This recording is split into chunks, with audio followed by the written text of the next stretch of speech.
আজই ডাউনলোড করুন আর এনজয় করুন আপনার পছন্দের শো। তোর কেন বারবার মনে হচ্ছে যে আমাদের অতীতের সঙ্গে অপর্ণার যোগাযোগ থাকতে পারে, ও মাঝখানে চলে আসছে? সে মনে হচ্ছে কেন? না মনে হচ্ছে কারণ বারবার কিন্তু আমার আর তোর অতীতের মধ্যে চলে আসছে। আপনি না থাকলে আমি অসম্পূর্ণ।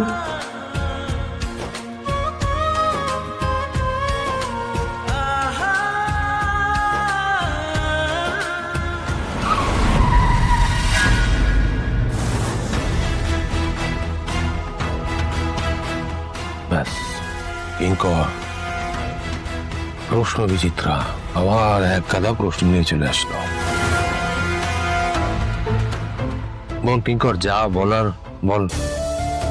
আমার ভালো লাগছে না, দুটো রাত বাইরে, মাও অপেক্ষা করছে, যা বলার তাড়াতাড়ি বল। বিয়েটা তাহলে ফাইনাল করে ফেললি? আমি একা করিনি, মাও করেছেন। এ তো মিসেস সিংহ রায়, তুই যেটা চাস সেটা চাই বলেই তোর কথা শুনে ঠিক করেছে। আসলে তো তুই ঠিক করেছিস। যে তোর প্রশ্নটা ঠিক কি, মানে এক্স্যাক্ট প্রশ্নটা কি? এক্স্যাক্ট প্রশ্নটা হচ্ছে তুই হঠাৎ করে বিয়েটা কেন করতে যাচ্ছিস? এরকম তো কথা ছিল না, কিন্তু বলেছিলিস এই সমস্ত ঝামেলার মধ্যে তুই আর ঢুকবি না। তাহলে কেন একসাথে ব্যবসা করবো, সবকিছু ভালোই তো চলছিল, আবার হঠাৎ করে ডিসিশনটা নিলি কেন? আমরা কিঙ্কর জীবনে না অনেক কিছু পাল্টে যায়। হ্যাঁ, আমি বলেছিলাম, আমি তো নিজেও বুঝতে পারিনি এইভাবে সবটা পাল্টে যাবে। এমনি এমনি পাল্টে যায় না আর্য, তুই পাল্টে দিয়েছিস অনেক কিছু। এরকম সিচুয়েশনে পড়লে না তুমিও পাল্টে যাবে, আমি কথা দিলাম। অপর্ণার ডাককে আমি অস্বীকার করতে পারিনি, আমার পক্ষে সম্ভব হয়নি। তাই আমি তোমাকে সাবধান করেছিলাম। আরে এইসব ক্ষেত্রে না সাবধানী বাণী কাজে আসেন। আচ্ছা তুই আমাকে একটা কথা বল, তুই আমাকে কেন সাবধান করবি? আমি কি কোনো অন্যায় কাজ করছি? আমি তো একটা মেয়েকে জাস্ট ভালোবেসেছি। সত্যি আমি অপর্ণাকে ভালোবেসেছি। অপর্ণার মধ্যে একটা ব্যাপার আছে, সেটা আমি ঠিক বুঝতে পারছি না। আমার কোনো হিসেব মিলছে না। সবসময় কিছু একটা খুঁজছে, বারবার করে আমার আর তোর অতীতের মধ্যখানে চলে এসছে। আমাদের অতীতের সঙ্গে কি কোনো যোগ রয়েছে? আমার তো মনে হচ্ছে আছে।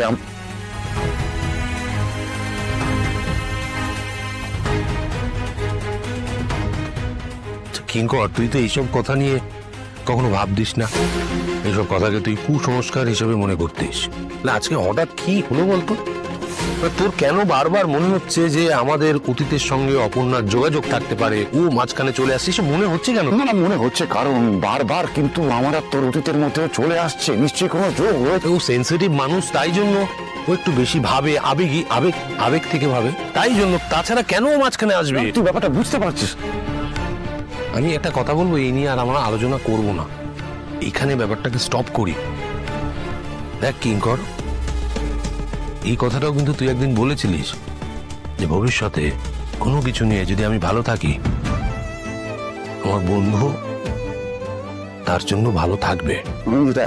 শোন, আমার কথাটা শেষ করি। তাহলে কেন এইসব কথা মাথায় আনছিস? এত কেন ভাবছিস? ট্রাস্ট কর, আমি অপর্ণাকে নিয়ে ভালো থাকবো। গো উইথ দ্য ফ্লো, ভালো হবে। এত ভাবিস না প্লিজ প্লিজ। Good night. ভাবিস না প্লিজ। ঠিক আছে, এখন কেউ নেই, আমি খুলছি।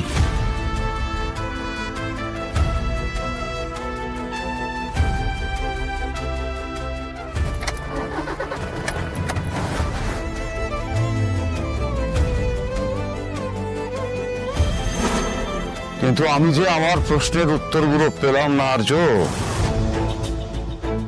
আমার প্রশ্নের উত্তরটা আমাকে কে দেবে? অপর্ণা যেভাবে সারাক্ষণ ধরে আমাদের অতীত থেকে খুঁড়ে যাচ্ছে, এটা তো আমি হতে দিতে পারি না। ও যতদূর এগিয়েছে আর বেশি এগোলেছে আমাদেরই ক্ষতি। বিপদ বাড়বে ভাই, কমবে না। আর সেটা না আমি থাকতে সেটা কিছুতেই হবে না। আর্য, তুই নিজেই জানিস না তোর কিসে ভালো হবে। শঙ্কর, তোর থেকে তোর ভালোটা আমি বেশি ভালো বুঝি। আমি সেটাই করব যাতে তোর ভালো হয়। তুই না অদ্ভুত সব কাজকর্ম করিস। এত কিছু ঘটে গেছে, তারপর আবার একা একা আসতে চাইছিলি সেখানে? আমি তো বললাম সন্তুদাকে বাড়িতে জানিয়ে দেওয়ার জন্য। আরে আমি তো তোর বাড়িতে ইচ্ছা করে বলিনি, তো বাবা আমার চিন্তা করবে না। এই এখন সবাই একসাথে এলাম, এটাই তো ভালো হলো। ওই একসাথে এলাম, এবার যদি মীরা ম্যাডাম বিরক্ত হয়ে যায়? সে তো তুই একা এলেও হতে পারতেন, হয়তো দু চার কথা শুনিয়েও দিতেন। এখনো যে শোনাবেন না তার কিন্তু কোনো গ্যারান্টি নেই, উনি কিন্তু এখনো শোনাতেই পারেন। ব্যাপারটা হচ্ছে আমি একা একা শুনতাম, এখন তোদেরকেও আমার সাথে শুনতে হবে। আরে শোনালে শোনাবে, ছাড় তো। এই অপমানটা না একসাথে ভাগ করে নেব। আচ্ছা শোনো, আমি একটা ছোট্ট জিনিস জানতে চাইছি, সেটা হচ্ছে যে উনি কেন আমার ফোন ধরছে না, তার জন্যই আমরা এসেছি। এটা যেন মাথায় থাকে, ঠিক আছে? চলো চলো।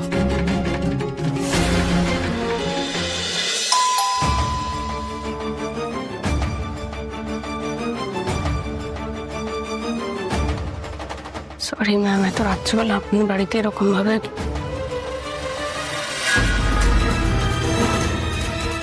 শেফালি মাসি, তুমি এখানে?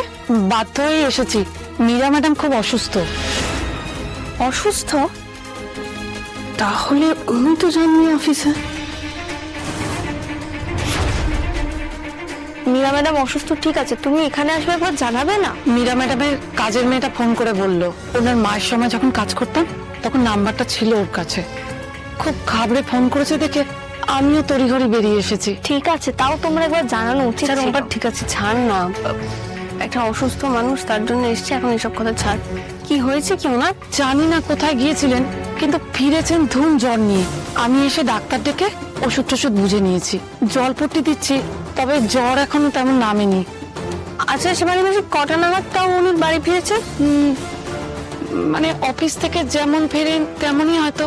আমি তো বেশ অনেকক্ষণ অফিসে ছিলাম, ওনাকে তো দেখতে পাইনি। কিন্তু তোরা এত রাতে এখানে এসছিস কেন? না আসলে আমি একটা দরকারি এখানে এসেছিলাম, আমাকে ফোনে পাচ্ছিলাম না, তাই ভাবলাম একবার গিয়ে কথা বলি। আর তারপর রুম্পা আর সন্ত আমার সাথে এলো, আমাকে একা ছাড়বে না বলে। না না, সে ভালোই করেছে, কিন্তু এখন তো ওনার জন্য অপেক্ষা করে লাভ নেই, তোরা বাড়ি ফিরে যা। মানুষটা এতটা অসুস্থ, ওনার সাথে দেখা না করেই চলে যাব? মানে একবার কি মীরা ম্যাডামের সাথে দেখা করতে পারি গো? আচ্ছা আয়। বলছি তোরা এখানে দাঁড়া, আমি আসছি, চল।